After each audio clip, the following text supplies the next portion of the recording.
Sir, जैसा कि देखने में आया है कि आप कर्मचारियों को हित में आए रोज अपनी आवाज़ बुलंद करते रहते हैं और सर आप प्रखर वक्ता भी हैं और अध्यक्ष भी हैं सर। कभी शासन अगर कर्मचारियों के हित में अगर कोई आदेश करता है तो आप उसका सम्मान करते हैं और अगर विरोध में होता है तो उसकी भी प्रतिक्रिया व्यक्त करते हैं। तो सर, जैसा कि अभी नया आदेश आया है 50 साल के ऊपर के लोगों को अनिवार्य सर सेवानिवृत्ति देने का मामला, तो सर इसके बारे में आप किस तरह से देख रहे हैं सर? ये जो शासनादेश आया है, क्या ये कर्मचारियों के हित में है?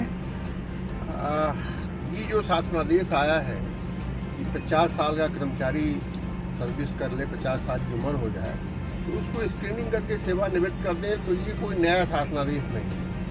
ये 1985 में एक शासनादेश इन्होंने किया था, बनाया था, जिसमें इन्होंने कहा था कि 50 साल से ऊपर का जो कर्मचारी होगा उसको एक स्क्रीनिंग कमेटी बना करके हम उसको सेवा से बाहर कर सकते हैं। लेकिन इसका जो रूप का निर्धारण है वो वित्तीय हस्तपुस्तिका वॉल्यूम 2 to 4 के नियम 56 में है।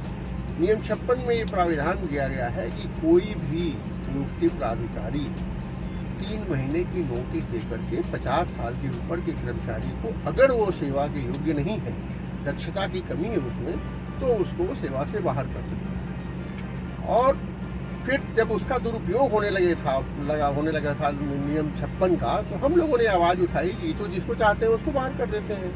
तो 1985 में एक आदेश करके उन्होंने स्क्रीनिंग कमेटी बना दी। कहा कि नहीं, स्क्रीनिंग कमेटी उसको चाहे उसको करिए। उसमें ये प्राविधान दिया गया कि स्क्रीनिंग कमेटी के सामने अगर कोई आदमी पुटअप हुआ और उसको स्क्रीनिंग कमेटी ने पाया कि नहीं ये दक्ष है और इसको अलग करने की जरूरत नहीं है, तो दोबारा उसका मैटर स्क्रीनिंग कमेटी नहीं आएगा और उसको पूरा सेवानिवृत्ति तक काम करने का अवसर दिया जाएगा। लेकिन ये जो आदेश 5 जुलाई को जारी हो गया है अभी, इस आदेश में वो नियम कवर नहीं होता है जिसमें 3 महीने की नोटिस देने की बात है, क्योंकि 5 जुलाई का आदेश करके 31 जुलाई तक उसमें कंप्लायंस मांगी गई है। 3 महीने की नोटिस का समय ही नहीं है, तो इसमें एक संवैधानिक मुद्दा है, विधिक मुद्दा है और इसमें कर्मचारी कोर्ट जा सकता है। कर्मचारियों के लिए, अयोग्य कर्मचारी को आप कभी भी निकालिए, ठीक है, लेकिन जो कर्मचारी दक्ष है उसको डराने के लिए आप बार बार आदेश कर रहे हो। इस तरह के आदेश उन्होंने कई किए, 78 में किए हैं, 98 में किए हैं, 86 में किए हैं, 2000 में किए हैं, 2017 में किए हैं। लगातार आदेश करके डराते रहते हो आप। एक तरह से तो आपने आदेश कर दिया है, अस्मा लगा दिया है, कोई हड़ताल वगैरह नहीं कर सकते, वो निषेध है।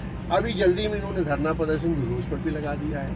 अभी एक जिन्न है, इनके पास बोतल बंद किए रहते हैं 50 साल वाला, वो जब चाहते हैं तो निकाल के बाहर कर देते हैं हर 1 साल 2 साल में। तो ये ठीक नहीं है।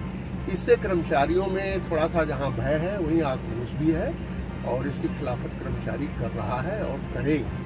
जो अयोग्य कर्मचारी हैं, जो काम नहीं कर रहे हैं, उनको निकालने का अधिकार आपको कभी भी निकालो।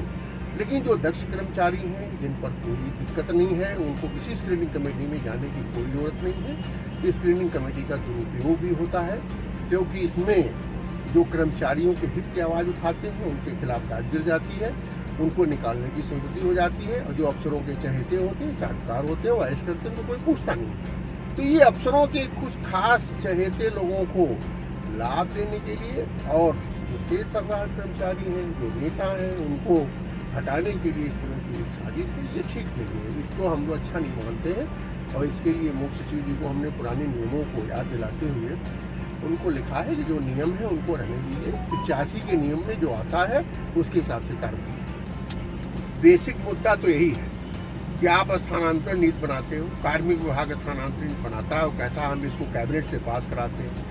तो जो नीति कैबिनेट से पास हो गई उसको फिर कोई अफसर अवहेलना नहीं कर सकता।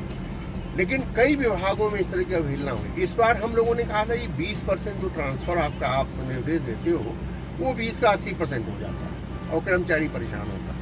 इस बार उन्होंने खैर बात माना, उन्होंने कहा कि 10% से ज़्यादा किसी हाल में नहीं होगा और 10% से ज़्यादा की जरूरत होगी तो माननीय अपने मंत्री के माध्यम से मुख्यमंत्री का अनुमोदन लेना होगा।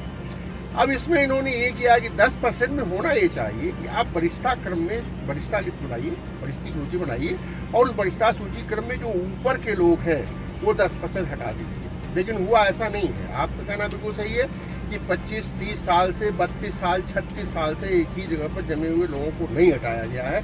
अभी वाराणसी का एक केस है, मेरे पास आया है व्हाट्सएप पर, मैंने माननीय उप मुख्यमंत्री जी को उसका व्हाट्सएप भेजा भी है कि इनको क्यों नहीं हटाया गया। ये वहाँ 30-32 साल से है, जबकि वहाँ 10-15 साल से काम करने वाले लड़कों को हटा दिया गया। तो ये स्थानांतरण नीति की विसंगति है। होमगार्ड विभाग सर लखीमपुर में भी देखने में आया है कि 33 साल से एक ही जगह पे जमे हुए हैं। सर ऐसा विभाग में सर क्यों हो रहा है सर? ऐसा होना नहीं चाहिए। देखिए, पानी अगर बहता रहता है तो साफ रहता है, अगर पानी इकट्ठा हो जाए तो उसमें बदबू आने लगती है। बात तो सही है। तो अगर आपको साफ सफाई करनी है, स्क्रीनिंग करनी है, हम आपकी ट्रांसफर पॉलिसी के विरोध में नहीं है। आप ट्रांसफर पॉलिसी को ट्रांसपेरेंसी से लागू करिए, हम वो उसके पक्षधर हैं। लेकिन ट्रांसपेरेंसी से लागू नहीं होता है, उसमें लेन देन और तमाम उपकृत होना और इस तरह की बातें चलती रहती हैं। मेडिकल हेल्थ में ऐसे हुआ है, वहाँ संजोग निदेशक पैरामेडिकल ने इसी तरह का किया है, जिसको चाहा उसको रख लिया, जिसको चाहा। यहाँ तक कि इसमें दिव्यांग कर्मचारी, उनके लिए कार्मिक ने कहा है कि उनको हटाया नहीं जाएगा। और दिव्यांग कर्मचारियों, यहाँ तक कि ऐसे कर्मचारी जिनके आश्रित दिव्यांग हैं, माता पिता दिव्यांग हैं, बच्चे दिव्यांग हैं, उनको भी ट्रांसफर नहीं किया जाएगा। और किया जाएगा तो ऐसी जगह पर किया जाएगा जहाँ ये सुविधा हो, इलाज की सुविधा हो। लेकिन उसको भी नहीं बख्शा है, महिलाओं को नहीं बख्शा है, उनको कर दिया। पति पत्नी का सार्वजनिक स्थान पर करना, वो नहीं किया। ये ट्रांसफर की विसंगतियाँ हैं और इन विसंगतियों के रहते इन्होंने सबसे व्यापक अनियमितता करी है। और इसके संबंध में हमने उप मुख्यमंत्री जी को एक विस्तृत पत्र लिखा है। ये विसंगतियां उदाहरण के साथ दिया है। अगर उप मुख्यमंत्री जी हमसे चाहें तो हम सारे साक्ष्य सहित उनके सामने प्रस्तुत कर सकते हैं। ऐसे ही 2018-19 में हुआ था, उस समय माननीय मुख्यमंत्री जी को हमने लिखा था और उसमें मुख्यमंत्री जी ने इसका संज्ञान लिया था और चिकित्सा स्वास्थ्य विभाग के कई अधिकारियों को निलंबित उन्होंने किया था। ठीक उसी तरह की इस बार भी प्रक्रिया दोहराई गई है, कई विभागों में हुई है। औद्योगिक प्रशिक्षण विभाग में हुई है, होमगार्ड में है, इस तरह की प्रक्रिया है, चिकित्सा स्वास्थ्य में है। इसको ठीक किया जाना चाहिए, ये गलत है। इंडिया न्यूज़ 24 से बात करने के लिए धन्यवाद। Thank you.